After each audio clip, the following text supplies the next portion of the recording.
it seemed to me by the end of 3 days, everyone in that room had done a kind of 180-degree turn, in that they'd gone from blaming their circumstances to realising that it all came from within. It really is that, from the outside into the inside out, is where people take responsibility for their actions, is where they really change. This one particular guy was concerned about leaving, what will life be like when I leave?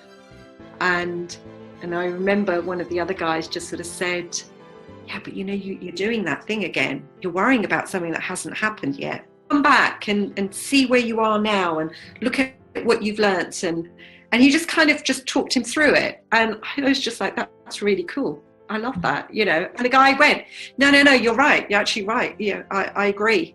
It's just my mind goes there. And they were like, yeah, it will. Of course it will.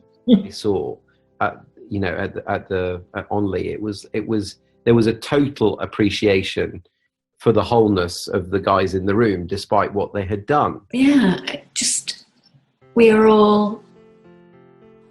were all exactly the same, but for our thinking. And I felt that. One of the other guys just turned round and looked at me and he said, people are people.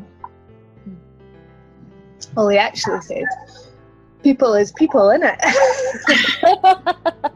But that was when I got it doesn't matter. To me, that the more I had learned about these principles in creating my own experience and seeing more of my own true nature, it made sense that if you could point these guys to the same thing, they would start seeing through that misunderstanding too. And they would get a deeper level of insight that would lead to greater well-being and, greater understanding.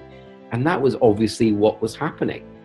At one point, I thought I was sitting in a room full of philosophers. And I was like, but John, you're in a jail. Just like Sid said, this mental health or clarity or love, anything, like it's all just one thought away, and to see that, because that might have been the fastest I've seen a group impacted. The thing that really struck me was that when the guys themselves were sharing, I just kept thinking, yeah, me too. Yeah, me too. Yeah, me too. And what I became aware of even deeper that day was the true universality of the principles. That's why they're principles, right? So here were human beings that were getting, lost in a misunderstanding that I too could get lost in. I just sat there really, really quietly, and the first guy walked in, and he was huge and had scars and looked like a prisoner to me, and he sat a few seats away from me, and I just sat staring straight ahead, looking out the bars out the window, and I glanced at him, and he said, "You haven't been in prison before, have you?" And I was like, "No, it's my first time." And he said, and he came and sat right next to me, and he said, "It's okay, you'll feel better in a minute, it's all right." At that moment, I just felt myself settle, like completely settle, and just felt so grateful, and so it was like I dropped out of my head into my heart and felt a really warm connection to this guy. And the first thing he said was, "I didn't know that I had mental health until I came on this program." Everyone will have an area in their life where they think it's an exception to this rule, that there is something in their life that has the power to make them feel a certain way, and that's got nothing to do with their thinking.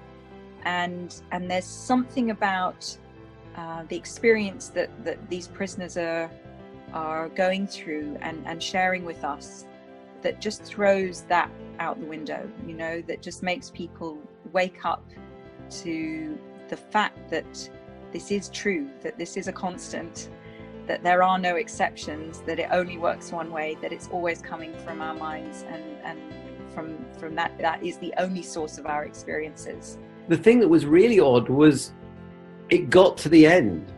And I was like, oh, I'm sorry to leave. And I'm like, hang on a minute, there's another oxymoron. I'm sorry to leave the prison? What's that all about? And it's what happens when human beings start to see through the illusion and they go back to their true nature. There's just a sense of connection and feeling that transcends environment, circumstances, labels. You know, you're a prisoner, I'm not. You're a criminal, I'm not. All of that stuff just gets transcended, and what's left is just, you know, our shared humanity.